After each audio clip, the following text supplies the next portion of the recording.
Hello and welcome to a new video in the R System series. In this video, we'll be talking about filling out the service report without overtime. So when you first access the system, you will encounter this login page. So you will go ahead and put in your login credentials, the same that you use to log into your GroupWise or to access your computer.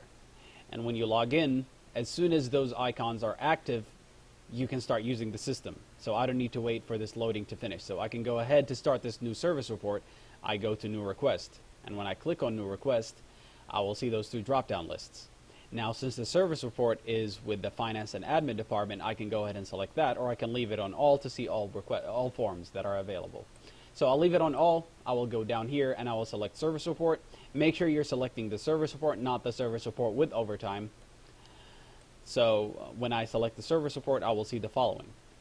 Now, the first thing that I need to do is put in the correct account area and account number for this approval flow. And this has to be correct, and it will be confirmed by the text that comes next to it. So this is correct. I'm an HO. If I put A83004, it will say IT department, which is also correct. Now this will decide who attests your service report. So if you put in the wrong account number, it will probably get denied. So we'll go ahead and put in my employee number. And as soon as I put that in, you will see that it shows my name, my ID number, my account area, and the department that I work for. Now the next step, and this is mandatory, is that you see that it's saying month is not defined. This message comes up if either the month or year is missing. And in our case, it's the year. So you go ahead and select what month you're filling out the service report for, and then you go ahead and select the year. Once you put that in, you will see that the system automatically generates the days that are in that month. And the next thing that you need to do is select a site.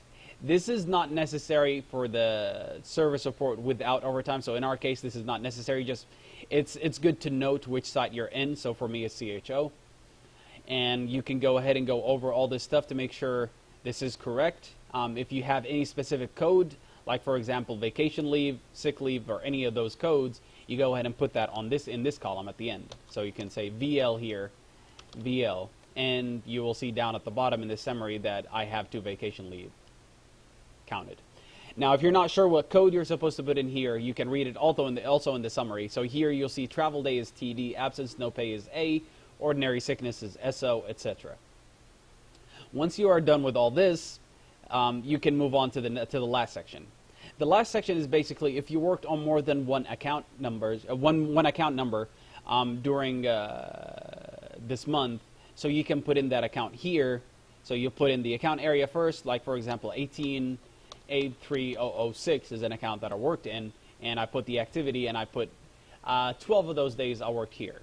If you have more than one account, you can keep adding that by clicking on this plus sign and putting in that information. Once you are done with all of this, you can put in any remarks if there are any to be made, and attach any documents if anything needs to be documented by choosing the files from here that you want to attach, selecting those files, and once you select something, you can click the attach to attach it.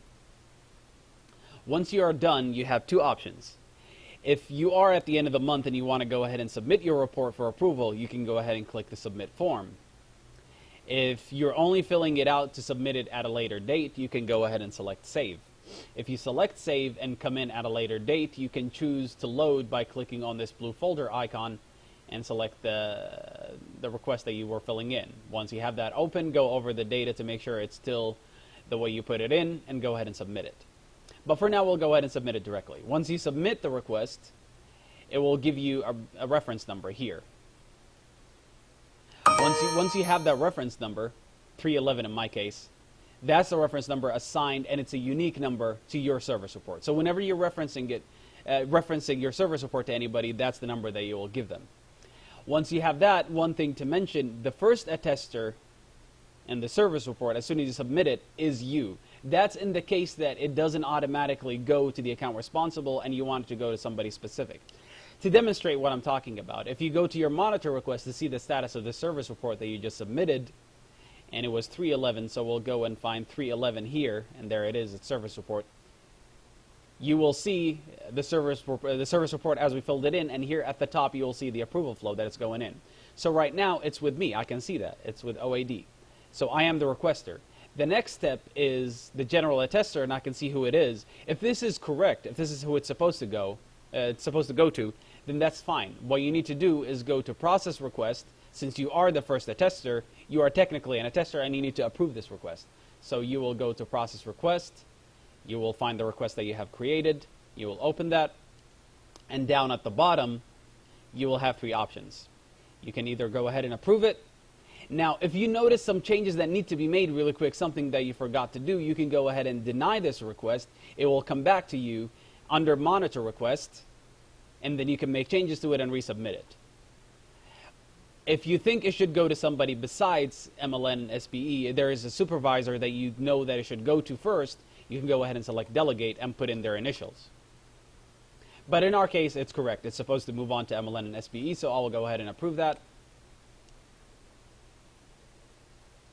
And now if I go to my monitor request, because that's where you see the status of any request that you have created, and I open that request, I will see that it has been approved by me. This is the date that it was approved on, and now it's with MLN and SBE. And that's the correct way to do it. Thank you for watching.